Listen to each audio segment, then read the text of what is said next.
Welcome back to EdHead, everyone. Today's segment is Math Monday. We're taking a deeper look into what they don't tell you about the Pythagorean Theorem.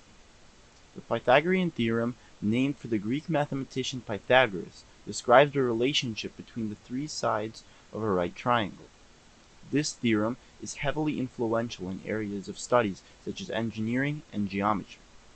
Proven countless times, the idea is that when one of the legs of a right triangle is squared and added to the square of the length of another leg, the resulting sum is equal to the square of the hypotenuse.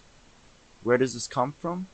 Please enjoy the following visual proof that I have created for you today.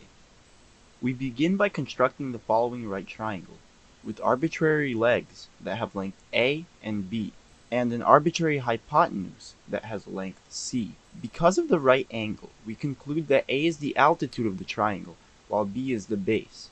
This means that the area of the triangle is 1/2 times the product of A and B. Now let's create a square where the length of each side is A plus B. We know the area of a square is equal to its side length squared. Therefore, we must square the sum using our FOIL technique. We can conclude that the proposed square's area is A squared plus B squared plus 2AB. We can imagine this square as equal to the area of 4 of those previously mentioned triangles added to the area of a square with side length C, like this. If we rearrange these 4 triangles, a rectangle can be formed. After combining the side lengths, we get a length of 2A and a width of B.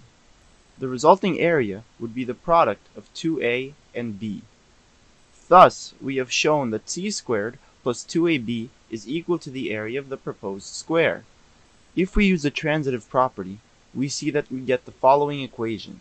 C squared plus 2AB is equal to A squared plus B squared plus 2AB. If we subtract the 2AB from both sides of the equation, we are left with what is the Pythagorean theorem. Thank you for watching. If you want to see more of what we're doing, please make sure to subscribe and leave a like.